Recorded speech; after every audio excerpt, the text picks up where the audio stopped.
Boa tarde. Grupo de Estudos, Medicina Interna, Covid-19.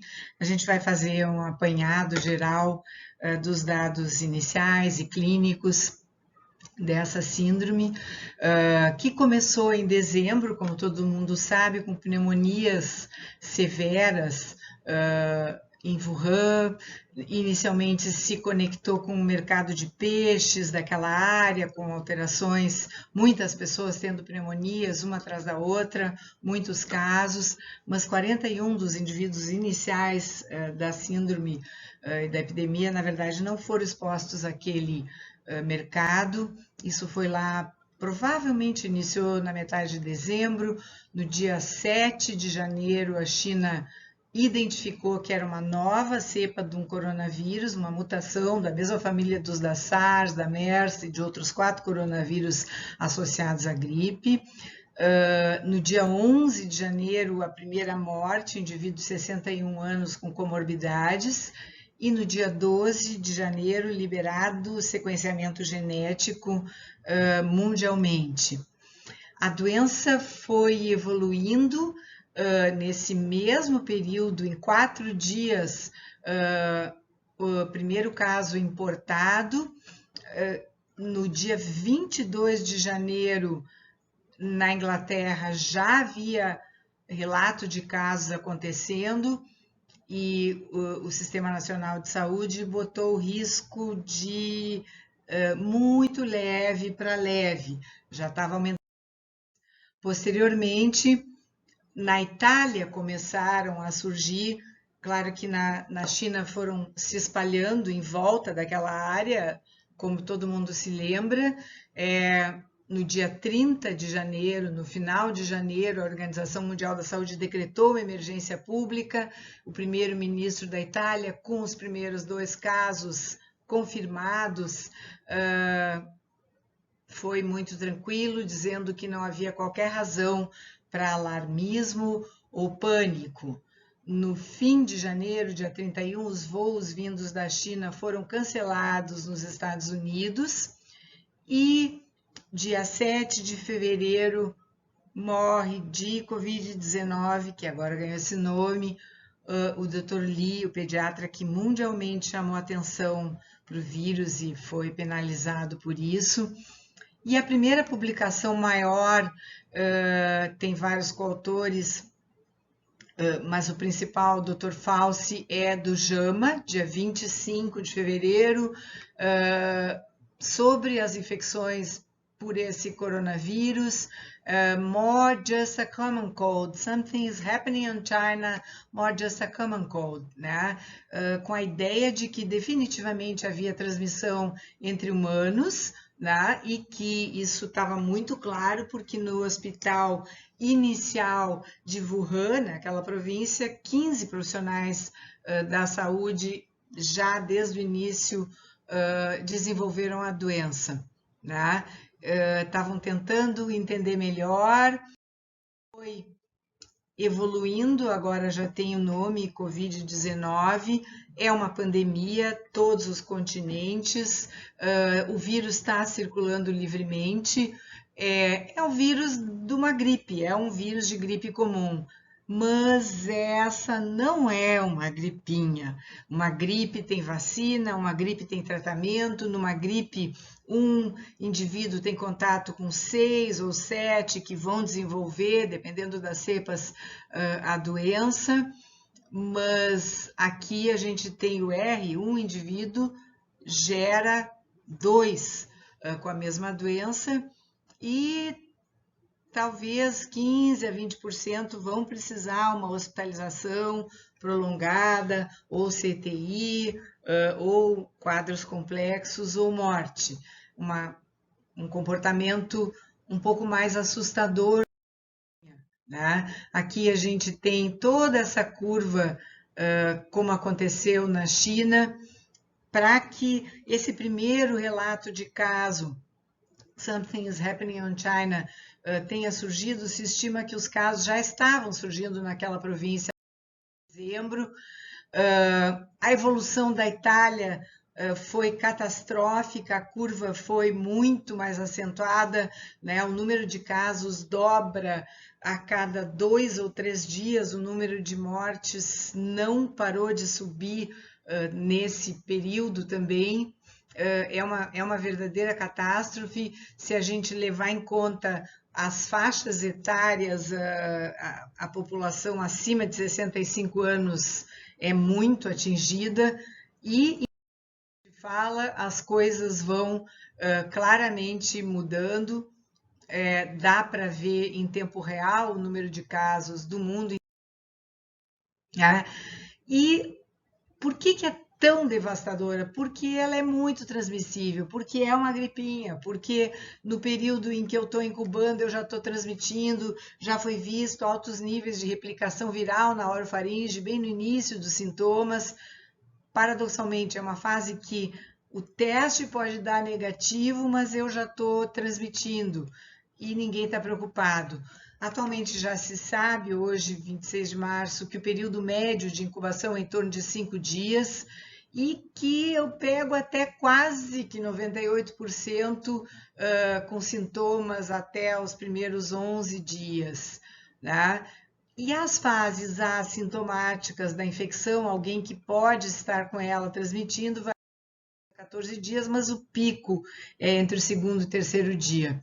Se calcula que esse intervalo seriado desse Covid-19 varia de 4 a 4,6, difere bastante, por exemplo, da SARS, que é o tempo que um leva para casos sucessivos ocorrendo dentro de um cluster, dentro de uma mesma área, de uma mesma família, de um mesmo ambiente. Né? É bem mais curto do que o da SARS, que era de 8,3 dias. Os fatores de risco eram ter contato com alguém próximo, voo é um grande fator de risco, ter viajado para uma área onde existe transmissão comunitária. Né? Como agora no Brasil existe transmissão comunitária, praticamente todo mundo está sujeito a isso. Né? E a definição de caso passa a ser pessoas com sintomas respiratórios ou sintomas leves no local onde há transmissão comunitária intensa. A partir da disseminação da doença, a definição de caso vai passar a incluir manifestações extrapulmonares, as miocardites, o envolvimento do trato digestivo, as diarreias, com ou sem febre. É uma doença que vai mudando em tempo real. No JAMA, no dia 5 de fevereiro, a gente só considerava alguém que veio da China e que tinha febre e que tinha sintomas respiratórios com progressão rápida e que teve a viagem nos últimos 15 dias. O tempo de incubação, ele contempla, depois de um contato com alguém com o diagnóstico, a maior parte dos indivíduos vai ter sintoma até o 7º dia. Então, se a gente fizesse uma vigilância ativa, alguém que teve contato domiciliar e vai ficar de quarentena, vai ficar observando, a chance de nos primeiros 7 dias eu detectar quase todo mundo nesse contexto é muito alta. A gente perderia 21 para cada 10 mil casos avaliados. Né? A média de desenvolvimento em torno de 5 dias. Né? Profissionais da saúde têm um risco muito alto, porque o risco, a transmissão é gotícula, é proximidade. Então, lavagem de mãos, etiqueta social, não colocar a mão na boca, no nariz, nos olhos, tossir colocando o braço ou com proteção, uso de máscara cirúrgica como uma maneira de diminuir a colocação da mão na boca ou até como uma maneira de diminuir a tosse sobre quem está em volta. Né? Se eu fizer uma definição de caso focada em quem tem sintomas graves, febre, falta de ar, tosse coerciva, provavelmente eu estou subestimando o total. Já se sabe que a febre precoce, febre alta precoce, não está presente em torno até de 50% dos pacientes, ela vai surgir em algum momento, mas ela pode não estar presente no início. E se eu usar esse critério, só tem que ter febre alta, provavelmente eu vou superestimar a taxa de mortalidade e eu vou permitir que a doença, de fato, se dissemine mais. Então, o dado mais importante, além desses de educação, da higiene dos contatos, de manter distanciamento social, de esticar os braços, 1,5 m, 2 entre cada um, e de proteger da emissão de gotículas e ficar em casa se está doente, são de fato mais importantes. Mas a gente consegue identificar os casos e os clusters tendo mais agressividade na detecção dos casos. Um exemplo bem dado é um paciente que, na verdade, está positivo para o Covid, mas que estava sendo investigado para influenza, estava com precauções de contato, da transmissão de gotículas e não estava indo trabalhar, mas como deu negativo para influenza, foi trabalhar, os sintomas são leves, né? Ou foi para o hospital visitar um amigo. O que a gente vai ter é um surto hospitalar grave, simplesmente por uma questão banal. Essa é a publicação do JAMA dos dados clínicos dos 72 mil casos da China, e o que a gente vê do espectro da doença, 80% vão ter forma leve. Na verdade, a gravidade nesse caso foi 9%. A taxa de fatalidade, né, é de 2, case fatality rate, a taxa de fatalidade pelos casos é de 2,3%, que é pequena, que é baixa, mas se eu olho por grupos, acima dos 80 anos é quase 15% a chance de não sobreviver, dos 70 em diante é 8%, né? E daqueles que precisam ventilação mecânica ou CTI, praticamente a metade não sobrevive. Então, não é uma gripinha, é uma doença grave.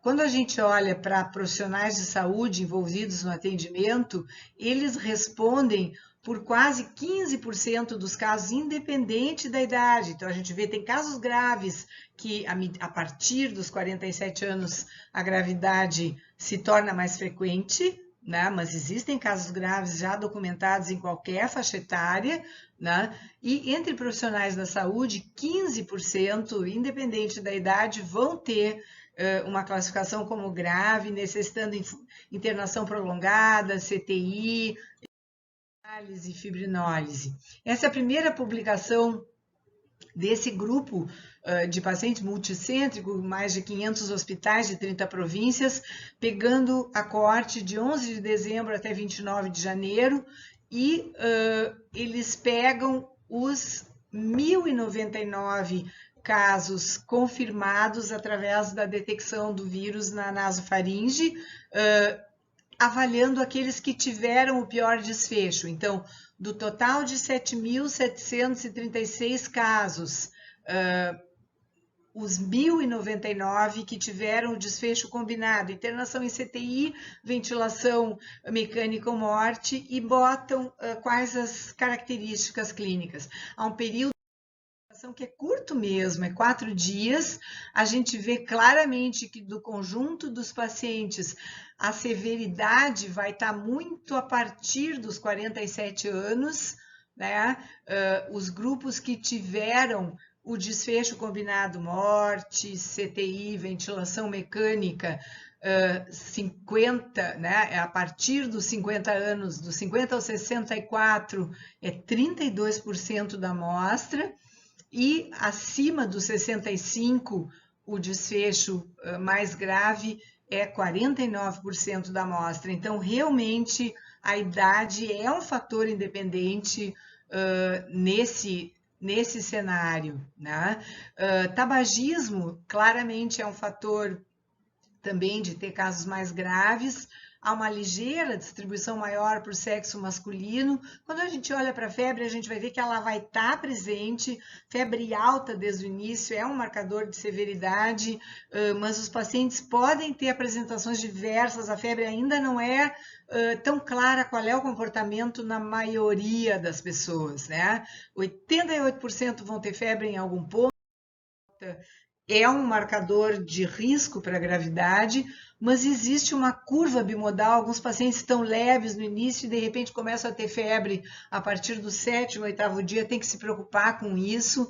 Outros sintomas não separam o grupo doente do não doente. Congestão nasal, conjuntiva hiperemiada, dor de garganta, rouquidão, cansaço, está presente tanto nos graves quanto não graves, mialgias. Não há uma diferença importante entre os grupos.